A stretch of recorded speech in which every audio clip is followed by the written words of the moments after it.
Bonjour à tous et bienvenue dans cette nouvelle vidéo consacrée aux animaux sauvages du parc national de Chitwan.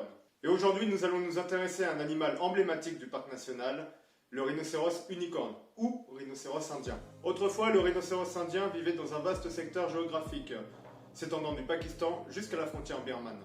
Au fil des ans, l'espèce a enregistré un déclin dramatique. Son aire de répartition consiste désormais en un ensemble de petits foyers, de plus en plus isolés les uns des autres. Situés dans le nord-est de l'Inde, au Bhoutan et au Népal. C'est là-bas que j'ai pu les observer. Le rhinocéros indien vit essentiellement dans les prairies et le long des forêts fluviales, mais la rareté de ces milieux le pousse chaque jour davantage vers les zones cultivées. C'est un animal solitaire, sauf lorsqu'il s'accouple et élève sa progéniture. On peut l'observer près des mares où il a l'habitude de se plonger pour réguler la température de son corps et éliminer les parasites externes. Son régime alimentaire, strictement végétarien, comprend de l'herbe, des feuilles, des plantes aquatiques et des fruits qu'il saisit à l'aide de ses lèvres préhensibles. À la saison des amours, les mâles s'affrontent dans des combats et se servent de leur incisive inférieure tranchante pour frapper leurs rivaux.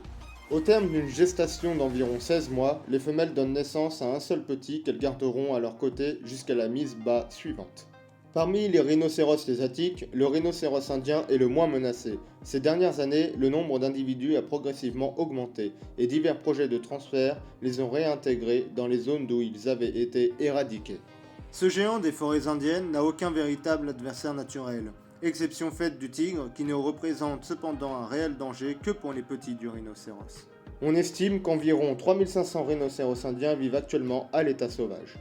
Alors qu'au début du XXe siècle, il ne restait pas plus de 100 à 200 rhinocéros vivants.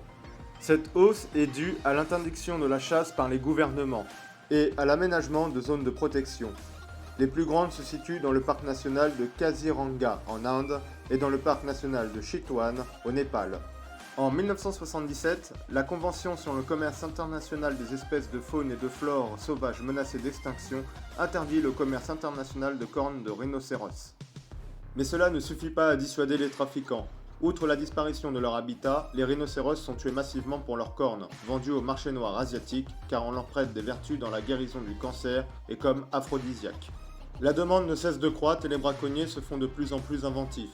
Entière ou réduite en poudre, la corne de rhinocéros se revendrait sur les marchés parallèles à plusieurs dizaines de milliers d'euros le kilo, soit plus que le kilo d'or.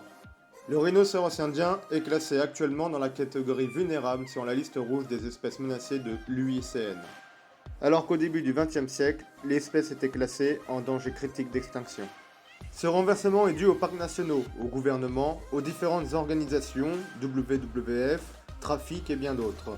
Ils ont permis aux rhinocéros indiens et à d'autres espèces d'éviter l'extinction. Évidemment, la lutte contre le braconnage continue et sera encore longue. Mais tous ces efforts de protection ont fini par porter leurs fruits pour le rhinocéros indien. Merci d'avoir regardé cette vidéo, n'hésite pas à t'abonner et à mettre un pouce en l'air, et moi je te dis à très vite pour une prochaine vidéo.